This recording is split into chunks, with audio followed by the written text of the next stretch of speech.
Hello दोस्तों, नमस्कार। स्वागत है एक बार फिर से आप सभी के अपने प्रिय चैनल पर। दोस्तों, आपको बता दें जो अभी की सबसे बड़ी खबर आ रही है, जहां एलएसी पर चीन को चुनौती देने को तैयार है हमारी सेना। जी हां दोस्तों, बताएंगे अब कौन सी नई स्वदेशी हथियारों ने बढ़ाई भारत की ताकत। जी हां दोस्तों, और साथ ही साथ सबसे बड़ी खबर आपको बताएंगे जहाँ पर चीनी पोत आखिर पहुँच ही गया श्रीलंका। दोस्तों, भारत ने जताई जासूसी की आशंका, जिसके बाद दोस्तों राष्ट्रपति विक्रम सिंघे ने यानी श्रीलंका के राष्ट्रपति ने भारत के आक्रामक रुख को देखते हुए दोस्तों अब दिया है ये बयान। जी हां दोस्तों, बताएंगे क्या बयान दिया है दोस्तों, और साथ ही साथ आपको बताएंगे जहां पर ब्रिटेन और पाकिस्तान के बीच उड़ रहे हैं ग्लोब मास्टर प्लेन। जी हां दोस्तों, बताएंगे क्या है सबसे बड़ा कारण। साथ ही आपको बताएंगे जहां योगी सरकार ने बदला अंग्रेजों का जेल कानून। बताएंगे क्या है ये दोस्तों। तो हर तरह की खबर हम आपको अभी बताने वाले हैं, तो आराम से बने रहेगा वीडियो के अंत तक। और अभी खबरों में आगे बढ़ने से पहले हमेशा की तरह मानते हैं कि मोदी जी हैं तो हर चीज संभव है दोस्तों। तो इस वीडियो का भी कर दीजिए लाइक, चैनल को कर दीजिए सब्सक्राइब, बेल आइकन दबाइए, साथ ही कमेंट बॉक्स में लिख दीजिएगा जय हिंद। जी हां दोस्तों, तो चलते हैं पहली और सबसे बड़ी खबर की तरफ, जहां एलएसी पर चीन को चुनौती देने को तैयार है अपनी सेना। स्वदेशी हथियारों ने बढ़ाई ताकत। जी हां दोस्तों, भारत की सेना दिनों दिन अपनी ताकत में इजाफा कर रही है दोस्तों। मंगलवार को रक्षा मंत्री राजनाथ सिंह ने सेना को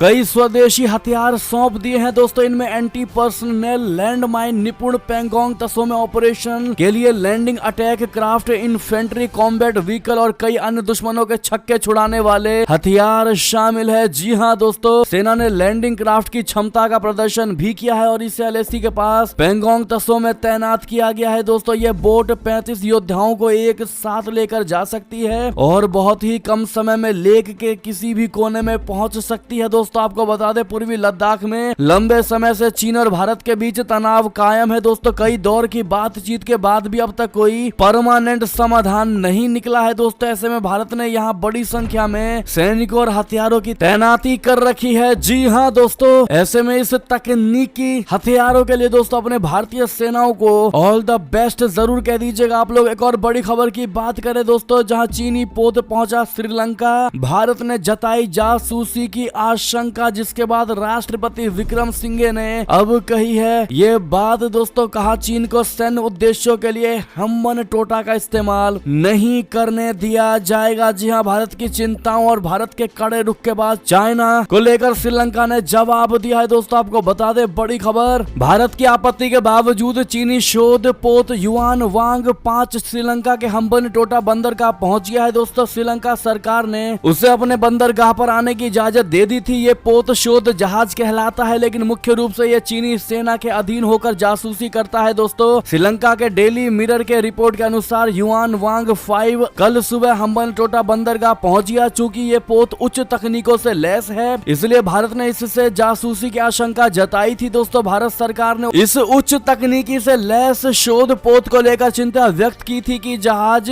भारत के खिलाफ जासूसी कर सकता है। इसे लेकर भारत ने कोलंबो में शिकायत भी दर्ज कराई थी। इन चिंताओं के बाद भी चीनी शोध पोत को हम्बन टोटा आने की अनुमति दी गई। श्रीलंका के बंदरगाह मास्टर निर्मल पी सिल्वा ने कहा है कि उन्हें चीनी जहाज को 16 से 22 अगस्त तक हम्बन टोटा बंदरगाह पर बुलाने के लिए विदेश मंत्रालय की मंजूरी मिल गई है। बता दें कि हम्बन टोटा बंदरगाह रणनीतिक रूप से संवेदनशील है और बंदरगाह को बड़े पैमाने पर चीनी कर्ज से विकसित किया गया है। जी हाँ दोस्तों, इसी बीच श्रीलंका के राष्ट्रपति विक्रम सिंघे ने इसे लेकर बड़ा बयान दिया है दोस्तों। उन्होंने कहा कि चीन को हम्बन टोटा के दक्षिणी बंदरगाह का प्रशांत क्षेत्र में सैन्य उद्देश्यों के लिए इस्तेमाल करने की अनुमति नहीं दी जाएगी। विक्रम सिंह ने यह बयान चीनी शोध जहाज के आगमन से पहले रविवार को कही थी दोस्तों। उन्होंने कहा कि हम नहीं चाहते हैं कि हम्बन टोटा का इस्तेमाल सैन्य उद्देश्यों के लिए किया जाएगा। जापानी अखबार को दिए गए उनके बयान का उद्देश्य स्पष्ट रूप से भारत और संयुक्त राज्य अमेरिका में भारत प्रशांत में चीन की बढ़ती समुद्री उपस्थिति के बारे में आशंकाओं को दूर करना था। जी हाँ दोस्तों, यानी कि ये पोत जिस प्रकार से उच्च तकनीकों से लैस है दोस्तों और भारत ने जिसको लेकर आपत्ति जताई है, पहली बात तो उसका हम्बन टोटा पोर्ट पर पहुंचना ही नहीं चाहिए था दोस्तों। उसके बावजूद भी श्रीलंका ने उसको इजाजत दिया और भारत के खिलाफ ही श्रीलंका गया दोस्तों। लेकिन अब ये बयान देकर क्या भारत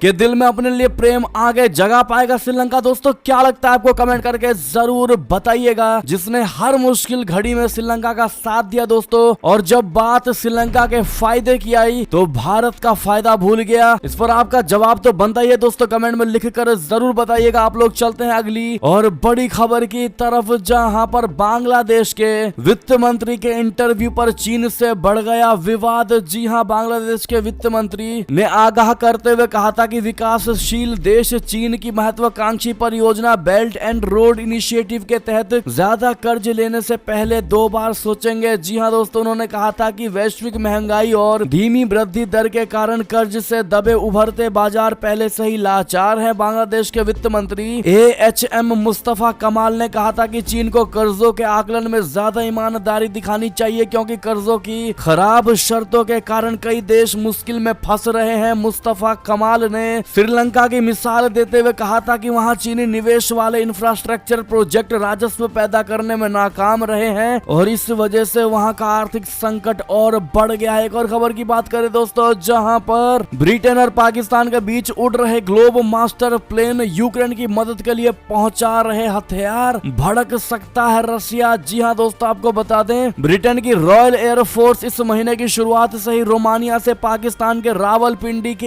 एक एयरबेस के लिए C-17 ग्लोब मास्टर एयरक्राफ्ट के साथ लगभग दैनिक उड़ानों का संचालन कर रही है। दोस्तों, फ्लाइट ट्रैकिंग वेबसाइट के डेटा से इसका बड़ा खुलासा हुआ है। मामले के जानकार लोगों का कहना है कि ये उड़ानें यूक्रेन के समर्थन में एक मिशन से संबंधित है। हालांकि फिलहाल ये स्पष्ट नहीं हुआ है कि भारी भरकम RAF एयरक्राफ्ट किस तरह के उपकरणों को एयरलिफ्ट कर रहा है। ग्लोब मास्टर 77,000 किलोग्राम वजन तक के कार्गो के साथ उड़ान भर सकता है। जी हाँ दोस्तों, खबरों के मुताबिक भूमध्य सागरीय द्वीप साइप्रस पर रॉयल एयरफोर्स के अक्रोटिरी बेस से उड़ानों के संचालन की जानकारी सबसे पहले कुछ सोशल मीडिया अकाउंट्स ने दी। जी हाँ दोस्तों, ऐसे में आपको बता दें रशिया ने बहुत बड़ी चेतावनी दी है। तीसरे विश्व युद्ध की आहट, अमेरिका और रशिया के बीच बढ़ गया तनाव। जी हाँ दोस्तों, पुतिन के देश ने अमेरिका को दी बड़ी चेतावनी। बता दें अमेरिका में रशिया दूतावास ने चेतावनी दी है कि विश्व स्तर पर वॉशिंगटन के व्यवहार से परमाणु राज्यों के बीच सीधे टकराव का खतरा है। दूतावास ने अपने टेलीग्राम चैनल पर एक बयान में कहा कि आज संयुक्त राज्य अमेरिका अन्य देशों की सुरक्षा और हितों के संबंध में कार्य करना जारी रखता है जो परमाणु जोखिम में वृद्धि में योगदान देता है। दूतावास ने उल्लेख किया है कि वॉशिंगटन ने हाल ही में 2 प्रमुख हथियार नियंत्रण समझौते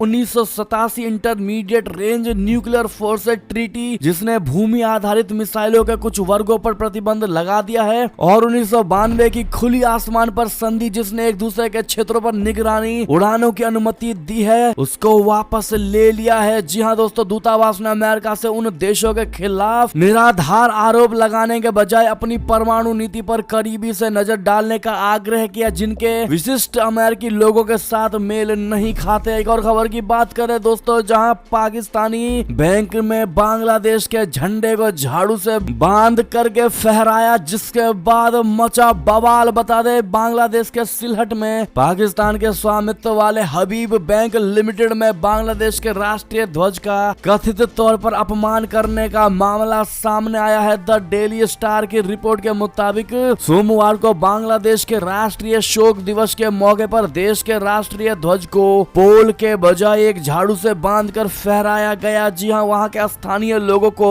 जब इसका पता चला तो उन्होंने तुरंत इसका विरोध जताया। इसके बाद बैंक के सुरक्षा कर्मियों ने आनन फानन में झंडों को उतार दिया। जी हां दोस्तों, झंडा हटाए जाने के बावजूद इस मामले को लेकर लोगों का गुस्सा शांत नहीं हुआ। बांग्लादेश के राष्ट्रीय शोक दिवस के मौके पर हुई घटना पर नागरिकों ने त्वरित कार्रवाई करने की मांग की है। इस पर आपकी जो भी राय हो दोस्तों, सुझाव राय जरूर दीजिएगा। साथ में जिन्होंने अभी तक वीडियो को लाइक नहीं किया प्लीज लाइक कर दीजिएगा। दोस्तों, अगली खबर की बात करें, जहां पर रशिया के अधिकारी ने कहा कि शर्तों को बदले बिना भारत के साथ पनडुब्बी की कोई डील नहीं होगी। भारतीय नौसेना के लिए सबसे बड़ा प्रोजेक्ट मुश्किल में। जी हाँ दोस्तों, रशिया ने भारतीय नौसेना के लिए साइन हुई उस डील से हाथ खींच लिया है दोस्तों, जिसके तहत 6 एडवांस्ड पनडुब्बियों का निर्माण होना था और इस डील को प्रोजेक्ट 75I नाम दिया गया है। दोस्तों, रशिया की तरफ से भारत को इस बारे में बता दिया गया है। बता दें ये डील 40,000 करोड़ रुपए से ज्यादा की है और रशिया के एक सीनियर अधिकारी की तरफ से कहा गया है कि जो शर्तें भारत की तरफ से रखी गई थी वो पूरी तरह से अवास्तविक हैं। उनकी माने तो जब तक इन शर्तों को नहीं नहीं बदला जाता तब तक ये प्रक्रिया आगे नहीं बढ़ सकती है। दोस्तों रक्षा मंत्रालय की तरफ से इस प्रोजेक्ट की डेडलाइन को 30 जून को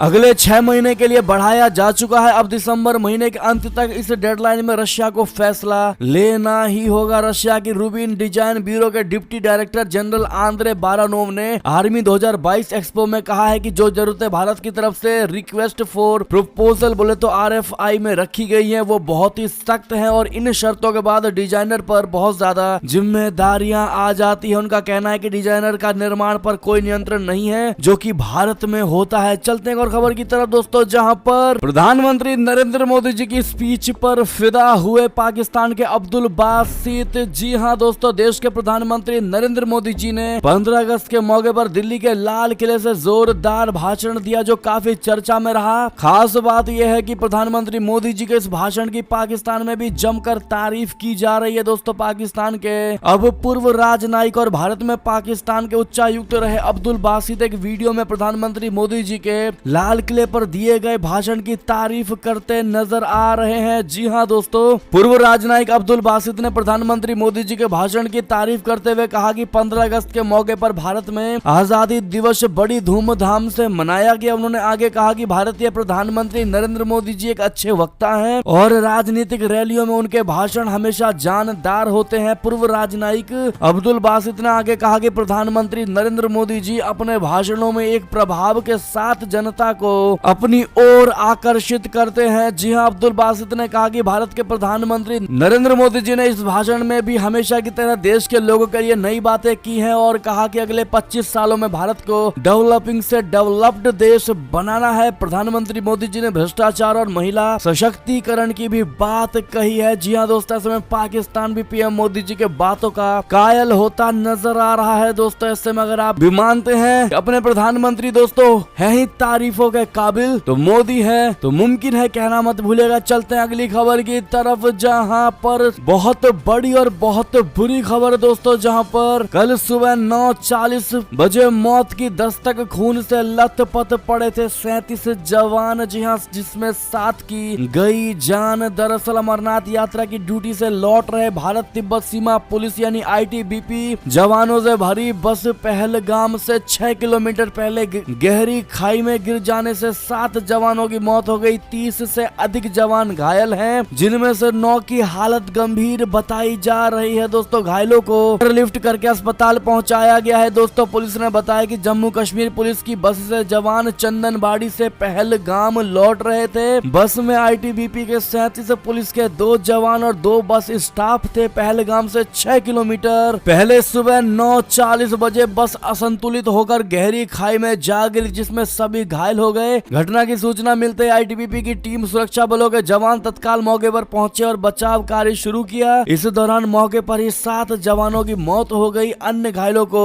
एयरलिफ्ट करके श्रीनगर के सैन्य अस्पताल पहुंचाया गया, जहां सबका इलाज चल रहा है। 9 की हालत गंभीर बताई जा रही है। जी हां दोस्तों, ऐसे में ITBP बस हादसे की अब डबल जांच की जाएगी। दोस्तों JKP ITBP करेगी छानबीन। उत्तर पूर्व से आए थे ये हिमवीर। जी हां दोस्तों, ऐसे में आप सभी से रिक्वेस्ट है दोस्तों, अधिक से अधिक मात्रा में अपने उन घायलों जवानों के लिए प्रार्थना करिएगा दोस्तों, ताकि सभी के सभी सुरक्षित हो सके। और जिन जवानों की मौत हो गई दोस्तों, उनको श्रद्धांजलि आप लोग अवश्य दीजिएगा। हम उनको मौत ना कहकर दोस्तों शहीद ही कहेंगे, क्योंकि हमारे देश के लिए वो तत्पर लड़ते हैं दोस्तों, तत्पर रहते हैं, हमारे देश के लिए ही कहीं भी आते जाते हैं दोस्तों। ऐसे में उनको श्रद्धांजलि देना मत भूलिएगा। चलते हैं अगली बड़ी खबर की तरफ, जहां पाकिस्तान के पंजाब में फिर हुई भीषण दुर्घटना। बस और तेल टैंकर के बीच टक्कर में 20 लोग जिंदा जले। जी हां, पाकिस्तान के पंजाब प्रांत में मंगलवार को एक सड़क हादसे में 20 लोगों की जलकर मौत हो गई। मीडिया रिपोर्ट के मुताबिक लाहौर से करीब 350 किलोमीटर दूर मुल्तान में एक मोटर वे पर एक यात्रा बस और तेल टैंकर आपस में टकरा गए और ये टक्कर इतनी जोरदार थी कि बस में बैठे लोगों को वहां से निकलने का मौका भी नहीं मिल पाया और वे गाड़ी में ही जलकर मर गए। जी हां, गौरतलब है कि पंजाब प्रांत में बीते 3 दिनों में ये दूसरा सबसे बड़ा हादसा है। दोस्तों बात करें अगली खबर की, जहां पर अब बेरोक टोक पेंटागन जा सकते हैं भारतीय रक्षा अताशे। अमेरिकी सरकार का बड़ा फैसला। जी हां, भारत और अमेरिका के संबंधों में 16 अगस्त को एक नए अध्याय की शुरुआत हुई है। दरअसल दोनों दोनों देशों के बीच लंबे से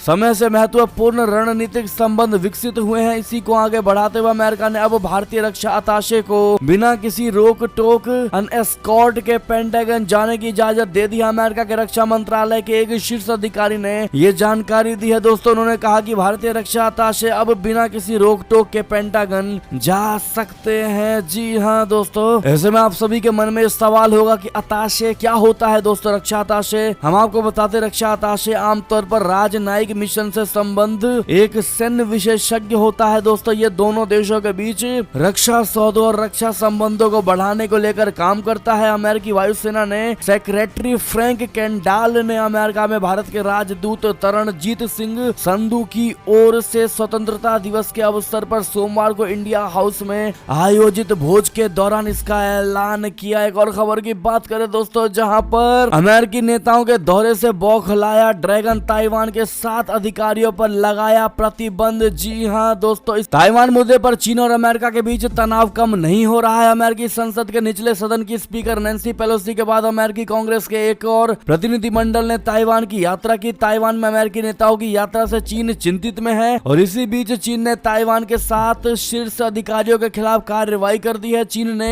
मंगलवार को वॉशिंगटन में ताइपे के प्रतिनिधि सहित ताइवान के 7 राजनेताओं और अधिकारियों पर प्रतिबंध लगाने की घोषणा की है। दोस्तों एक और खबर की बात करें, जहां पर डोनाल्ड ट्रंप ने एफबीआई पर लगाया चोरी का आरोप, कहा मेरे 3 पासपोर्ट हुए गायब। जी अमेरिका के पूर्व राष्ट्रपति डोनाल्ड ट्रंप का विवादों से पुराना नाता रहा है, जो अभी भी समय समय पर देखने को मिल जाता है। पिछले हफ्ते अमेरिकी जांच एजेंसी एफबीआई ने डोनाल्ड ट्रंप की प्रॉपर्टी मारे लोगों पर छापा मारा था। पिछले हफ्ते उनके खिलाफ ये बड़ी कार्रवाई की गई थी, लेकिन अब एक हफ्ते बाद डोनाल्ड ट्रंप ने सोशल मीडिया पर ट्वीट करके एफबीआई पर ही बड़ा आरोप लगा दिया है। दोस्तों दावा कर दिया गया है कि एफबीआई जांच के दौरान उनके घर पर चोरी हुई है, उनके 3 पासपोर्ट गायब है। जी हाँ, ट्वीट करके डोनाल्ड ट्रंप ने लिखा है कि मारे लागो पर रेडे के दौरान एफबीआई ने मेरे 3 पासपोर्ट चुराए हैं। ये अलग बात है कि उनमें से एक एक्सपायर हो चुका था, लेकिन बड़ी बात यह है कि ऐसा पहली बार देखने को मिल रहा है जब किसी राजनीतिक प्रतिद्वंदी पर ऐसा घटिया प्रहार किया जा रहा है। चलते एक और खबर की तरफ दोस्तों, जहां पर दिल्ली में 24 घंटों में आए 917 कोविड नए केस। अस्पताल में भर्ती मरीजों में 90% ने नहीं लगवाई है बूस्टर डोज। जी हाँ, दिल्ली में कोरोना वायरस के केस एक बार फिर बढ़ रहे हैं दोस्तों। पिछले 24 घंटों में 917 नए कोविड केस सामने आए हैं और 3 लोगों की मौत हो गई है। हालांकि कोरोना से ठीक होने वाले मरीजों की कुल संख्या 1566 है। तो वहीं एक खुलासा ये भी हुआ है दोस्तों कि दिल्ली के नए कोविड मरीज जो अस्पताल में भर्ती है, उनमें से 90% मरीज ऐसे हैं जिन्होंने कोरोना वैक्सीन की बूस्टर डोज नहीं लगवाई है। तो वहीं सरकार ने कहा कि दिल्ली वासियों को कोरोना वायरस से सुरक्षित रखने के लिए दिल्ली सरकार ने एहतियाती खुराक के टीकाकरण की गति बढ़ा दी है। एक और खबर की बात करें, जहां कांग्रेस में मची बड़ी हलचल। जम्मू कश्मीर अभियान समिति का अध्यक्ष बनाए जाने के कुछ घंटे बाद ही गुलाम नबी आजाद का इस्तीफा। जी हाँ दोस्तों, कांग्रेस ने जम्मू कश्मीर संगठन में बड़ा बदलाव करते हुए गुलाम नबी आजाद को बड़ी जिम्मेदारी सौंपी थी, लेकिन कुछ घंटे बाद ही उन्होंने अपने पद से इस्तीफा दे दिया है। इसके बाद राजनीतिक गलियारों में हलचलें तेज हो गई है। हालांकि इस्तीफे की वजह का पता नहीं चल पाया है। जम्मू कश्मीर में आगामी चुनाव को देखते हुए कांग्रेस ने संगठन को मजबूत करने के लिए कई नियुक्तियां भी की थी। ऐसे में गुलाम नबी आजाद अभियान समिति का अध्यक्ष बनाया गया था। जी हाँ, तारिक हामिद कर्रा को अभियान समिति का उपाध्यक्ष नियुक्त किया गया है। बताया जा रहा है कि कांग्रेस की नवनियुक्त अन्य कई पदाधिकारी भी इस्तीफा दे सकते हैं। तो वहीं गुलाम नबी को राजनीतिक मामलों की समिति और समन्वय समिति की भी जिम्मेदारी दी गई थी दोस्तों। साथ ही साथ आपको बड़ी खबर बता दें, जहां गिरिराज सिंह की चोटी पर तेजस्वी यादव का तंज भड़के बीजेपी नेता ने लालू के बेटे को दे दी है चेतावनी। जी हाँ, बिहार के डिप्टी सीएम तेजस्वी यादव ने गिरिराज सिंह पर टिप्पणी करते हुए कहा था कि 1 फुट की चोटी रखने से कोई बुद्धिमान नहीं हो जाता।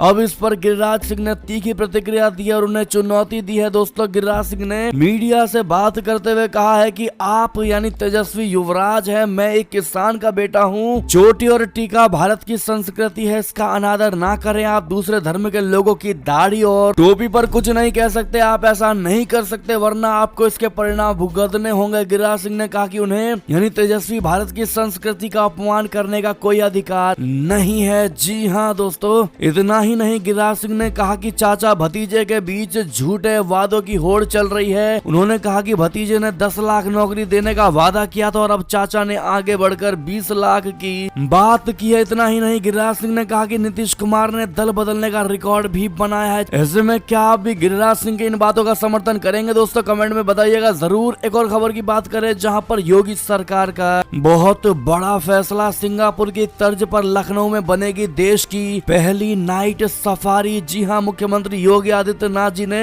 प्रदेश वासियों को बड़ा उपहार दिया है। योगी सरकार सिंगापुर की तर्ज पर देश का पहला नाइट सफारी और जैव विविधता पार्क राजधानी लखनऊ में बनाएगी। देश में 13 ओपन डे सफारी है, लेकिन एक भी नाइट सफारी नहीं है। सीएम योगी की अध्यक्षता में लोक भवन में मंगलवार को हुए कैबिनेट बैठक में ये बड़ा फैसला लिया गया है। जी हाँ दोस्तों, यानी कि बाड़े में न रहकर खुले आकाश के नीचे टहलेंगे वन्य के जीव। एक और खबर की बात करें दोस्तों, जहां पर योगी सरकार ने बदला अंग्रेजों का जेल कानून, अब करवा चौथ और छठ मनेगी। हिंदू त्योहारों पर कैदियों के लिए खीर। जी हाँ, उत्तर प्रदेश के मुख्यमंत्री योगी आदित्यनाथ की अध्यक्षता में मंगलवार यानी 16 अगस्त को कैबिनेट की बैठक संपन्न हुई। योगी सरकार ने बैठक में ब्रिटिश काल के जेल मैनुअल से आजादी देने का फैसला लिया है। दोस्तों इस क्रम में उत्तर प्रदेश में नए जेल मैनुअल को मंजूरी दे दी गई है। अब नई जेल में हिंदुओं के लिए खीर बनेगी और मियाँ को खजूर मिलेंगे। जी हाँ, मीडिया रिपोर्ट्स के मुताबिक योगी आदित्यनाथ कैबिनेट ने 16 प्रस्तावों को